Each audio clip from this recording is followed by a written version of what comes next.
வெற்றி பெறுவதற்கு தடையாக இருப்பது எது? அதே சமயத்தில் நம்ம சாதாரணமாக நினைக்கிற பொறுமை அப்படின்ற ஒரு விஷயத்த மிகப்பெரிய வலிமையான ஆயுதமாக பயன்படுத்தி நம்ம வெற்றிகளை குவிப்பது எப்படி அப்படின்றது தான் இந்த வீடியோவில் பார்க்க போகிறோம். எப்பவும் போல் வழக்கம் போல் நம்ம ஒரு கதையை சொல்லி இதை புரிய வைப்போம்.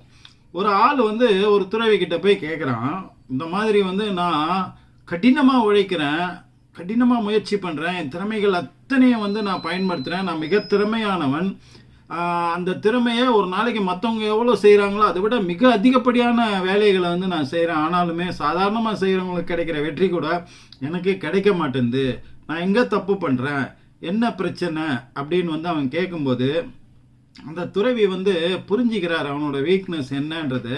அதை புரிய வைக்கிறதுக்காக அவர் ஒரு கதை சொல்கிறார். ஒரு நாட்டில் ஒரு அரசன், அவன் எப்போவுமே பொறுமை இழந்தவனோ பதட்டமாகவே டென்ஷனாகவே இருக்கக்கூடியவன் அப்படின்னு பேர் வாங்கியவன். அவன் ஒரு நாள் தனிமையில் காட்டுக்குள்ளே வேட்டையாட போகணும் அப்படின்னு சொல்லி போய் வேட்டையாடிட்டு நேரம் தெரியாமல் உள்ளே இருந்துட்டு இருட்ட போகிற நேரத்தில் வெளியே வரணுமே காட்டை விட்டு அப்படின்னும் போது அவனுக்கு வழி தெரியாமல் போயிடுது. வழி தவறி போய் அவன் ஒரு மேடான பகுதியில் போய் நிற்கிறான். எந்த வழின்னு அவனுக்கு தெரியல. ஆனால் தூரத்தில் ஒரு வெளிச்சம் ஒன்று தெரியுது. அந்த வெளிச்சத்தை நோக்கி போகிறான். அங்கே யாரோ இருக்கிறார்கள் மனிதர்கள், அதனால் அங்கே போயிட்டோன்னா இரவை கழித்து விட்டு காலையில் நம்ம போயிடலாம் அப்படின்னு சொல்லி அவர்கள்கிட்ட வழி கேட்டு கூட நம்ம போயிடலாம் அப்படின்னு சொல்லி இந்த வெளிச்சத்தை நோக்கி அவன் போகிறான். அது ஒரு சின்ன குடிலாக இருந்தது. ஒரு வயதான அம்மா அங்கே இருந்தாங்க. அவங்கள பார்த்துட்டு இவன் இப்போ அம்மா நான் வழி தவறி வந்துட்டேன், இங்கே தங்கி இருந்துட்டு காலையில் நான் போகலாமா அப்படின்னு கேட்கும்போது தாராளமாக அப்படின்னு சொல்லிட்டு அவனுக்கு தங்குவதற்கான இடத்தையும் அவன் படுப்பதற்கான பாய் மற்ற விஷயங்களையும் அவங்க ஏற்பாடு பண்ணி கொடுக்குறாங்க. எனக்கு ரொம்ப பசியாக இருக்குது, ஏதாவது இருந்தால் கொடுங்க அப்படின்னா. அப்போ தான் அவங்க சுட சுட சமையல் பண்ணி இறக்க போகிறாங்க. ஒரு 2 நிமிடம் வெயிட் பண்ணு, நான் தரேன் அப்படின்னு சொல்லிட்டு அவங்க அது சுட சுட இலையை பருமாறி அதில் அந்த உணவை அவங்க போடுறாங்க. அதிகப்படியான பசியில் இருந்த அரசன் டக்குன்னு அதை அவங்க அந்த சோறு போட்டு குழம்பு ஊற்றி ரெண்டுமே கொதிக்குது. அவங்க டக்குன்னு கையை விட்ட உடனே அவனுக்கு கை வெந்து போகுது. அப்படியே உஸ்ன்னு சொல்லி கையை உதறான். அந்த சாப்பாடு எல்லாமே செதறுது. உடனே அந்த அம்மாவுக்கு கோவம் வந்தது. ஆத்திரப்பட்டு, இப்படி அரசன் மாதிரி பதட்டப்படுபவனாக நீயும் இருக்கிறியே. ஏன்னா அவங்க என்ன நினச்சிக்கிட்டாங்கன்னா அவன் ஒரு வீரன், இந்த அரசனுடைய இதில் இருக்க வீரன் வழி தவறி இங்கே வந்துட்டான் அப்படின்றது தான் அந்த அம்மாவுடைய எண்ணமாக இருந்தது. உங்களுடைய அரசனை போலவே அரசனுடைய இராணுவத்தில் இருக்கக்கூடியவங்களும் இதே மாதிரியே பதட்டம் உள்ளவர்களாகவே இருக்கிறீங்களே, எப்படி அது அப்படின்னு கோவப்படுறாங்க.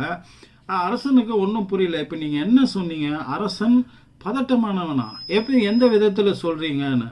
ஆமாம், அந்த பதட்டம் தான் அவனை நிறைய தோல்விகளை அந்த உங்கள் அரசனுக்கு கொடுக்குது. அது தெரியாமல் அவன் இந்த பதட்டம்ன்றது அதுதான் அவங்ககிட்ட இருக்கிறதுல மிக கெட்ட குணம் அப்படின்னும் போது அவனுக்கு ஆச்சரியமாக இருக்கு. அவன் கேட்குறான், எப்படி சொல்கிறீங்க அது அவனுக்கு கெட்டதை பண்ணுது அப்படின்னு சொல்லிட்டு. இப்போது நீ சாப்பிட்டியே இந்த உணவு, இதுவே பெரிய உதாரணமாக இருக்கும். இந்த அரசன் என்ன பண்ணுறான் அப்படின்னு கேட்டிங்கன்னா, எடுத்த உடனே அவனை விட மிக வலிமை வாய்ந்த ராஜாக்கள் இருக்கக்கூடிய சுற்று வட்டாரத்தில் இருக்கக்கூடிய இடத்தெல்லாம் நோக்கி படையெடுத்து போய் திரும்ப திரும்ப தோல்விகளே ஏற்பட்டுட்டு திரும்ப வரான். இந்த தோல்விகளால் அவனுடைய இராணுவத்தின் பலம் குறையுது. எதிராளிகள் அவனை அட்டாக் பண்ணுறதுக்கான, அவன் மீது போரிடுவதற்கான வாய்ப்புகள் அதிகமாகுது. ஒரு வீக்கான ஒரு சாம்ராஜ்யத்தை தான் அவன் நடத்திட்டு இருக்கிறான். இல்லை, அதுக்கும் இந்த பொறுமை இழப்பவனுக்கு இழப்பதனால இது நடக்குதுன்றதுக்கும் என்ன ஒரு ஒற்றுமை இருக்குது, என்ன காரணமாக இருக்குது, நீங்கள் என்ன சொல்ல வரீங்க அப்படின்னு அவங்க சொல்கிறாங்க. இப்போ நான் சாதம் போட்ட உடனே நீ அதில் ஓரத்தில் இருக்கிற சாதத்தை கொஞ்சம் கொஞ்சமாக எடுத்து சாப்பிட்டீங்கன்னா அதெல்லாம் ஆறி இருக்கும், சீக்கிரமாக ஆறி இருக்கும். நடுவில் குவியலாக இருக்கக்கூடியதில் உள்பகுதி சூடாக இருக்கும்.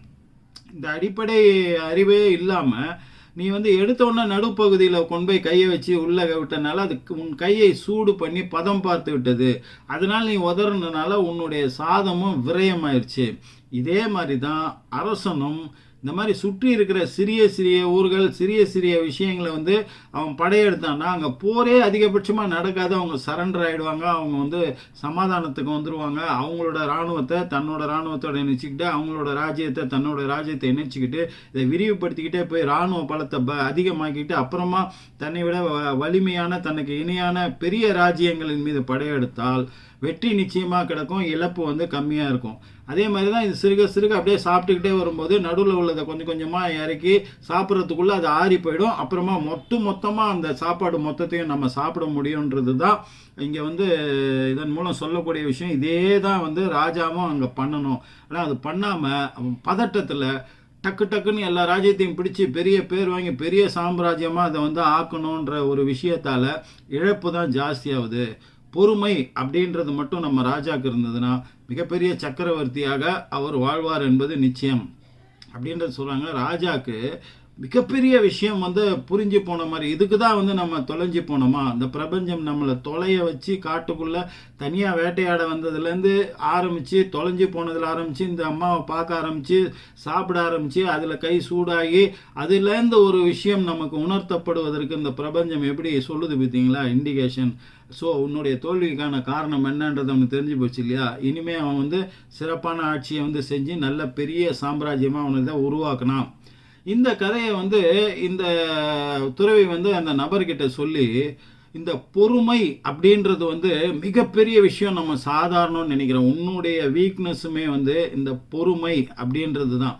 அதாவது காத்திருக்கும் வரை நம் பெயர் காற்றென்றே இருக்கட்டும், புறப்பட்ட பின்னால் புயல் என்று புரிய வைப்போம், வைரமுத்து எழுதினார் இல்லையா. அதுக்குள்ளே இந்த பொறுமையினோட மகத்துவத்தை தான் அவர் சொல்லியிருக்கிறாரு. ஒரு விஷயத்தை நம்ம ரெடி பண்ணி அதுக்காக நம்ம தயாராகி அந்த செயலை ஆரம்பிப்பதுக்கு முன்னா 100% நம்ம ஃபிட்டாகி அதுக்கப்புறம் நம்ம வலிமையை முழுக்க சேர்த்துக்கிட்டு அதுக்கப்புறம் அதில் இறங்கினோன்னா புயலை போல் இறங்கி நம்ம வேலை செஞ்சோம்னா எந்த ஒரு விஷயத்தையும் சாதிக்கலாம். நீங்கள் அதை விட அது இது பண்ணும்போதே பதட்டத்தில் வந்து உடனே ஆரம்பித்து உடனே பண்ணி உடனே செஞ்சு உடனே பேர் வாங்கிடணும் அப்படின்றது எந்த ஒரு விஷயத்துலையுமே நடக்காது. இந்த பிரபஞ்சத்தின் கிட்ட நீங்கள் ஏதாவது ஒன்று கேட்டிங்கன்னா கூட லா ஆஃப் அட்ராக்ஷனோட முக்கியமான விதி பொறுமை, பேஷன்ஸ். நீங்கள் கேட்டுட்டு நீங்கள் அமைதியாக அதை வாட்ச் பண்ணக்கூடாது. அது ஏன் தரல, எதுக்கு தரல, என்ன காரணம், நம்ம என்ன தப்பு பண்ணோம், எதுவுமே இல்லை. கேட்டுட்டு அமைதியாக அவங்க வேலையை பார்த்தீங்கன்னா தர வேண்டிய நேரத்துக்கு அது சரியான இடத்துல சரியான விதத்தில் அது கொடுக்கும்.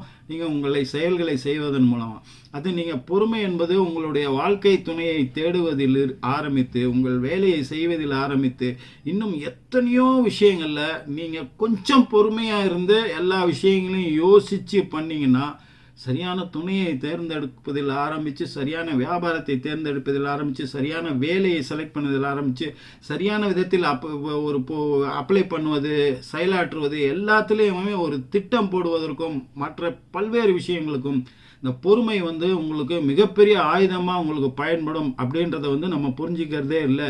எதுக்காக புரியணும், ஃபாஸ்ட் உலகம் ஆயிடுச்சு. இப்போ நம்ம எந்த ஒரு வீடியோலையுமே எந்த ஒரு விஷயத்தை சொல்லும் போதும் டக்குன்னு சிம்பிளாக சொல்லுங்கள், என்ன சொல்ல வரீங்க அதை சொல்லுங்கள், என்ன இது பண்ணுறீங்க, என்ன டக்குன்னு வேலையை பார்த்துட்டு போகிறதுனால என்ன பலன், அதனால் ஒரு பலனும் கிடையாது. எந்த ஒரு விஷயத்தையும் பொறுமையாக கேட்கணும், பொறுமையாக சிந்திக்கணும், பொறுமையாக அதை அசைப்படணும். வாயில் சாப்பிடும்போது கூட அதை வாயில் வச்சு பொறுமையாக மென்று சாப்பிடும்போது வயிற்றுக்கு எந்த ப்ராப்ளம் வராது அப்படின்னு சொல்கிறாங்களே. உமிழ்நீர் எந்த அளவுக்கு கலக்குதோ சாப்பாட்டில் அந்த அளவுக்கு வந்து உடலில் உள்ள விஷத்தன்மை போயிடும், உடலுக்கு நன்மை செய்யும்னு. அப்போது எல்லாத்துலேயுமே அள்ளி போட்டுட்டு சாப்பிட்றது, அள்ளி போட்டுட்டு வேலை செய்கிறது, ஓடி இது பண்ணுறது, காலில் வெந்நீரை ஊற்றிக்கிட்டு சுற்றுறதுன்னு சொல்லுவாங்கல்ல, இந்த மாதிரி காரியம்லாம் பண்ணாதீங்க.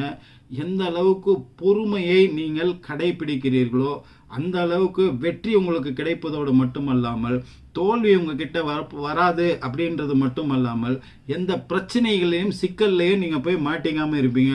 அது மிகப்பெரிய விஷயம் இல்லையா. இன்னொரு நல்ல விஷயத்தோட நல்ல கதையோட நாளை உங்களை சந்திக்கிறேன். அதுவரை உங்களிடமிருந்து விடைபெறுவது உங்கள் AJH. நன்றி.